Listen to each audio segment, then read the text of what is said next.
Enquanto você também e os outros amigos vão entrando, ouviram o badalar do sino e estão chegando, eu quero só lembrar você que só há uma linguagem e a inteligência desse lugar, dessa plataforma, entende. A inteligência do algoritmo. Então, ele entende o quê? Entende inscrição. Você não é inscrito no canal, chega aí, inscreva-se, é uma dedadinha. Cadê o negócio, Caio? Cadê o negócio, Caio? Aleluia! Tá ali, ó, uma dedadinha, inscreva-se. Aí toque no sininho e depois, por último, deixe o seu like. São as únicas linguagens que esse bicho entende. Tá bom? E convide os amigos que forem chegando e mais. A gente tá ali na beirada para alcançar 1 milhão de pessoas aqui no YouTube. Ajude-nos a acelerar esse processo, convidando os amigos que vêm aqui, que nunca se inscreveram, a inscreverem-se, apertarem o sino e deixarem toda vez que vierem o seu like aqui. Agora é aqui, Tiago 2, você está aí? Tiago, capítulo 2. Você está aí comigo? Tiago, capítulo 2. Olha só, é para ler. Não precisa nem explicar muito. Se você não souber ler, mas souber pelo menos ouvir, você vai entender tudo. E nunca mais vai sair da sua mente e do seu coração. Preste atenção. Olha só, eu vou começar a leitura. Capítulo 2 de Tiago, irmão de Jesus, diz: meus irmãos, não tenhais a fé em nosso Senhor Jesus Cristo, Senhor da glória, praticando acepção de pessoas. Você diz que tem fé em Jesus, que é o Senhor sobre todas as coisas e que é o Senhor da glória. Mas você pratica acepção de pessoas? Essa entra, essa não entra, essa é eleita, essa é deseleita, essa vai para o céu, essa aqui eu já condenei ao inferno, essa é rica, eu gosto de rico, de pobre eu detesto tudo, até o cheiro. E, enfim, se você é assim, você não pratica o evangelho. Você pode até ter decorado algumas coisas, frequentar as reuniões, dar lá o seu dízimo, ter se batizado, mas Jesus não sabe quem você é. Se você não sabe quem é seu irmão, Jesus não sabe quem é você. Deixa eu te dizer, viu, Clarinha? Se você não sabe quem é o seu irmão, Jesus também não sabe quem é você. Eu vou repetir, se você não sabe quem é o seu irmão, Jesus também não sabe quem é você. Por isso, Tiago diz: não tenhais a fé em nosso Senhor Jesus Cristo, Senhor da glória, praticando acepção de pessoas. Porque se você não reconhece os genuínos filhos de Deus, como você espera que Deus reconheça você, que não reconhece ninguém e nem pratica o evangelho que você diz que segue? Segue sem seguir, crê sem praticar, confessa sem consequências. Você é vazio, oco, e as suas confissões e declarações e compreensões e aprendizados são como o bronze que soa, como símbolo que retine e não servem para nada, são ocos e vazios. Se, portanto, entrar na vossa igreja, na vossa congregação, na vossa sinagoga, na vossa reunião, algum homem ou mulher com anéis de ouro no dedo, aí você vai logo olhando para o anel de ouro, esse cara tem um anel de ouro, deve ser uma figura, ainda mais naqueles dias, onde isso não estava disponível para todo mundo. Era mais bijuteria de latão do que de qualquer outra coisa. Pois bem, se entrar na igreja de vocês algum ser humano com anéis de ouro nos dedos, em trajes de grife, de luxo, com todas as evidências de riqueza, ao mesmo tempo em que entrar também um pobre, andrajoso, mal vestido, desdentado, cabelo meio engalvinhado, enrolado, com uma marca aqui, um furo acolá, as unhas grandes nos pés por cortarem, com alguns traços de maus cuidados, e você tratar com deferência, com preferência, chamar imediatamente para a sala VIP, para o lugar VIP, para o assento VIP. Essa pessoa que chegou com trajes de luxo, com grifes de marca, e em contrapartida você disser: tu, assenta-te aqui em lugar de honra, vem tu que és rico, poderoso, com os sinais emblemáticos da tua riqueza, com as grifes que tu ostentas. Ei, ei, ei, e já deixa todo mundo instruído. Se chegar alguém com aqui, ó, com essa grife, com essa palheta, com esse tipo de carro, com esse tipo de cabelo, com esse tipo de joia, com esse tipo de demonstração, peguem na hora e tragam para mim e levem para os assentos VIPs. Na mesma hora, e se disserdes, tu, assenta-te aqui em lugar de honra. Em contrapartida, disserdes aquele que chegou, que é pobre, andrajoso, mal vestido, mal cuidado, disseres contrariamente a ele. Tu, fica ali, em pé. Ou assenta-te aqui, aqui, embaixo. Aqui embaixo tem lugar para você. Aqui, ó, senta ali naquele chão, no estrado do pé do rico. Senta lá para não atrapalhar. Ou o mais distante possível dele, que é para ele nem sentir a tua nhaca. Se tu disseres, fores assim, porventura não fizeste distinção entre vós mesmos? Não exerceste um juízo de valor, de significado, de importâncias e de elevações superiores contra a inferioridade dos outros? Porventura você não julgou segundo a aparência, ao invés de tratar a todos igualmente, segundo a bondade e a reta justiça? Sim, não fizestes distinção entre vós mesmos e não vos tornastes juízes tomados de perversos pensamentos. O diagnóstico do Evangelho a respeito desse comportamento, que a gente viu aqui em tantas igrejas, começou lá naquela de Alphaville, com sala VIP. Antes teve um show lá na arena do Palmeiras, com tudo, sala VIP, preço VIP, tudo. Não estou falando de um show. Se for um show de qualquer artista em qualquer lugar, é normal. A gente paga para ver e eles vivem do pagamento que a gente faz. É natural. Agora, num culto para Jesus, numa congregação que quer ser de Deus, numa assembleia dedicada ao Evangelho, numa sinagoga do amor de Deus e do Messias, num ajuntamento de fé, vocês têm todas essas divisões, separações e castas. Porventura, assim, fazendo, não fizestes distinção, separação, juízo, e não cavastes fossos entre vós mesmos? E não vos tornastes juízes tomados de perversos pensamentos? Porque até numa corte de lei civil ou constitucional, onde houver um juiz com um mínimo de decência humana, isso não é praticado. Mas nas igrejas, nas congregações, nas sinagogas, nos ajuntamentos religiosos, frequentemente essa é a lei do dia. Mesmo quando não tem um lugar marcado como VIP, tem um lugar invisivelmente marcado para os VIPs. Para os dízimos mais altos, para os contribuintes mais ricos, para os que têm mais aparatos de propriedade, para os que têm maiores importâncias sociais, para aqueles que têm lugares políticos mais relevantes, para aqueles que são figuras de projeção coletiva inquestionável. Pode não ter nem a sala VIP reservada, mas tem o lugar VIP definido. E isso, Tiago diagnostica como sendo alguma coisa que nasce de perversos pensamentos.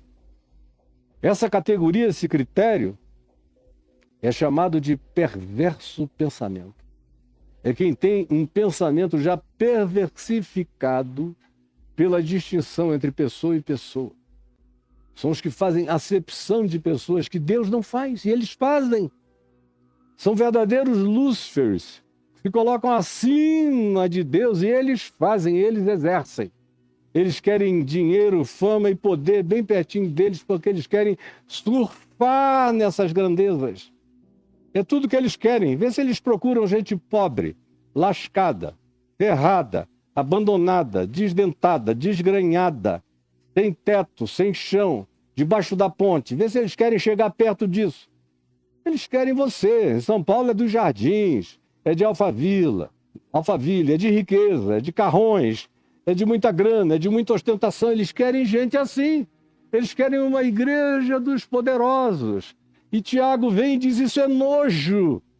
O diagnóstico do evangelho é que quem assim pratica está tomado de perversos pensamentos.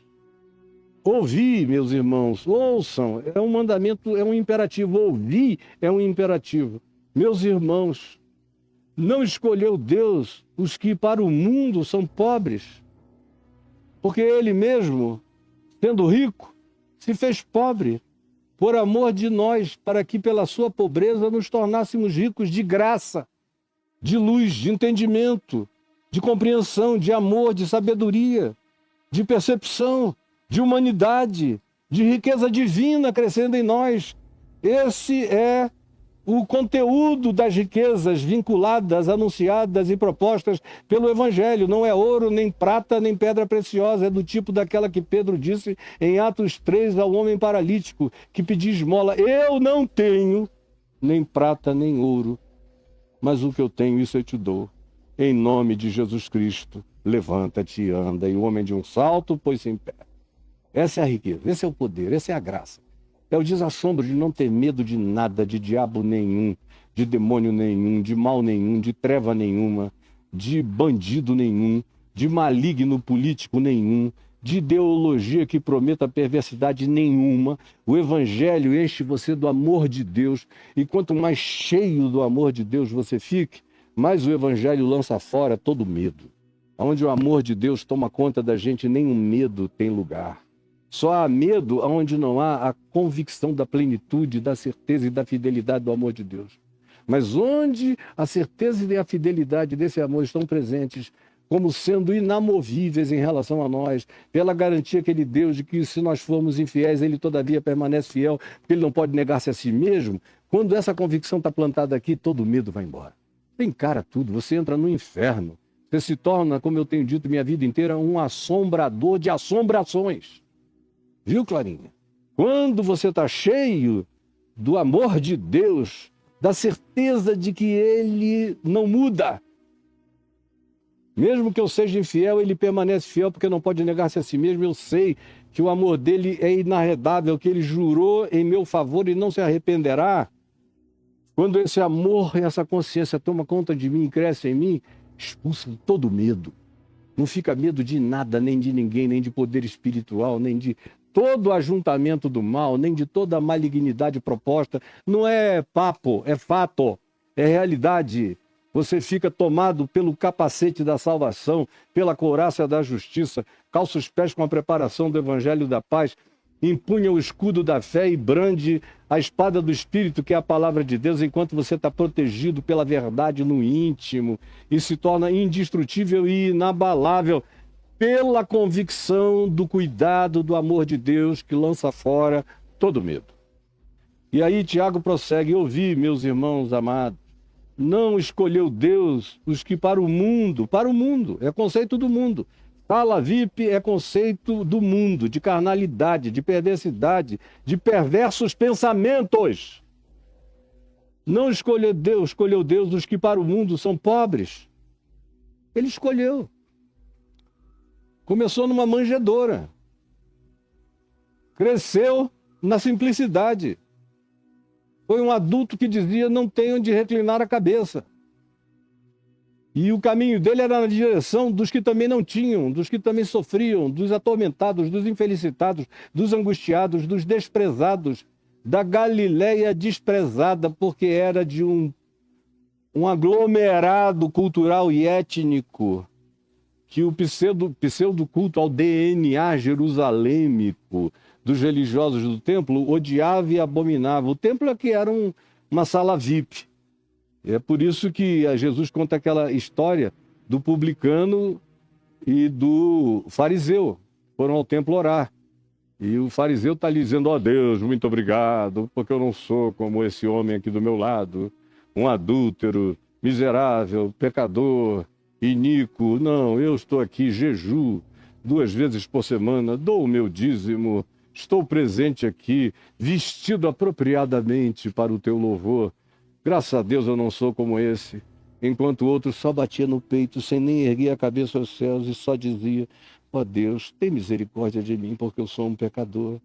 E Jesus disse: diante dessa cena, eu pergunto a vocês, quem foi que voltou para casa perdoado, justificado, beijado, abraçado, acarinhado por Deus? E os religiosos tiveram que admitir que aquele que cometera, que praticara o ato de quebrantamento, de humildade. Mas o povo não entende. Os pastores não querem entender, nem tampouco os líderes. Eles não querem, por isso o juízo deles é peremptoriamente já de antemão definido. Não querem. Porventura, Deus não escolheu os pobres para serem ricos em fé. Ricos em fé. Não é donos de casas e casas e carros e marcas e marcas e grifes, sem saber nem onde botar o dinheiro por muitas e muitas gerações, sem ajudar ninguém. Não. Deus escolheu os pobres para serem ricos em fé e herdeiros do reino que ele prometeu aos que o amam. O reino que vem para os quebrantados de coração, e tão somente para os quebrantados de coração em todas as nações da terra, mesmo entre aqueles que nunca ouviram falar o nome Jesus. Ele escolheu e ele cumprirá em favor daqueles que o amam. Quem são os que o amam? É quem fica jogando beijinho para as nuvens. Oh Deus, como eu te amo. O céu está tão azul, tão lindo. Não. Ele disse, e a gente viu no contexto, que aqueles que o amam são aqueles que cuidam bem das suas criaturas, do próximo e da criação. São aqueles que cuidam bem de gente, a planta, a água, a tudo que Deus criou. Esses são os que amam a Deus. Deus quer ser amado no nosso cuidado pelo próximo e por todas as suas criaturas. Não dá mais para repetir. Eu estou repetindo isso há dezenas de anos. Quem não entendeu, não entendeu porque não quis, porque esse é o testemunho do Evangelho. Entretanto, vós outros, crentes das igrejas ricas e VIPs, vós outros menosprezais o pobre. Não são os ricos os que vos oprimem, e não são eles que vos arrastam para os tribunais, às vezes para arrancar até o sangue, para desapropriar as terras de vocês, para expropriarem o que não era deles, para mudarem os marcos, para crescer mais a propriedade deles. Não são eles, com os lobbies deles, que fazem isso? Não são eles os que blasfemam o bom nome que sobre vós é invocado? Frequentemente, chamam vocês de otários, de idiotas, que o que vale mesmo é a esperteza e a malandragem, que essa dependência de Deus é coisa de bobo, como eu já ouvi de bispos cristãos. Ah, Caio, você é um homem tão inocente. Não sei nem como é que alguém tão inteligente consegue ser tão inocente. Por que você acha que Deus está se importando com essas coisas? Meu Deus, eu não li isso em nenhum livro de literatura. Foi para mim que isso foi falado diversas vezes. Porque esse pessoal não tem pudor e eles são assim. São esses os que blasfemam o bom nome que sobre nós é invocado. Se vós, contudo, observais a rege a segunda Escritura, cujo mandamento principal é relacional, amarás o teu próximo como a ti mesmo. Porque só assim eu demonstro que amo a Deus e sou de Deus, se eu amar o meu próximo, se eu quiser para ele o bem que eu quero para mim. Fazeis bem, se assim for. Se, todavia, fazeis acepção de pessoas, cometeis pecado. Esse olhar judicioso, preconceituoso, separatista, de apartheid, de construção de fossos e de abismos, de soerguimento de muros de separação. Isso tudo é anti-Deus, anticristo, antivida, anti-evangelho. Se vocês fazem qualquer que seja a natureza de acepção de pessoas, cometeis pecado. Estão vivendo em pecado. Quem vive olhando a vida assim, vive em pecado. Pode nunca ter traído a mulher com a esposa de um outro ou com uma outra mulher, mas vive em pecado. Pode dar o dízimo todo dia, vive em pecado. Pode saber todas as confissões de fé intactamente, vive todavia em pecado. Pode manter todas as exterioridades morais, no entanto, vive em pecado. Cometeis pecado, sendo arguídos pela lei da vida, pela lei da liberdade, pela lei do Evangelho, pela lei de Cristo, como transgressores do amor. Pois qualquer que guarda toda a lei, mesmo que conseguíssemos guardar a lei de Moisés, o que ninguém nunca guardou nem guardará, mas tropeçasse num só ponto, seria culpado de todos os outros, porque é isso que a lei diz. Se você me obedecer por inteiro, mas deixar de obedecer um mandamento, você é julgado por todos os demais mandamentos, mesmo aqueles que você, na sua arrogância, pressupõe obedecer. Ninguém escapa da lei de Moisés, ela é lei de morte e de condenação. Ninguém jamais foi salvo ou será salvo por ela. Ela só condena e mostra a podridão dos sentimentos, ações, atitudes e posturas do nosso coração. Aquele que diz que eu obedeço tudo, mas tropeço num, é julgado por tudo. O pacote, o combo inteiro te julga. O combo inteiro. Portanto, aquele que diz não adulterarás, também disse não matarás. E se você não adultera, mas mata, você é transgressor da lei. Se você não adultera, não mata, nem nada disso, mas não cuida, não honra teu pai e sua mãe, não cuida dos necessitados, está transgredindo a lei inteira. De modo que pela lei ninguém é justificado, ninguém é santificado, ninguém é acolhido, ninguém é incluído, ninguém está convenientemente adequado. A lei é o testemunho da nossa inadequação total para Deus. Por isso é que a cruz se ergueu. E ele disse que o escrito de dívida que havia contra nós e que constava de ordenanças inobserváveis, Jesus rasgou inteiramente e encravou na cruz, despojando assim os principados e potestades espirituais que trabalhavam a partir da nossa culpa, nos trazendo acusação e nos piorando cada vez mais. Rasgou e os expulsou e tirou deles o vergão desse poder apenas para aquele que crê. Se você crê, você está livre. Se você não crê, continua tudo sobre você te oprimindo. Se alguém supõe qualquer outra coisa, está em estado de engano absoluto.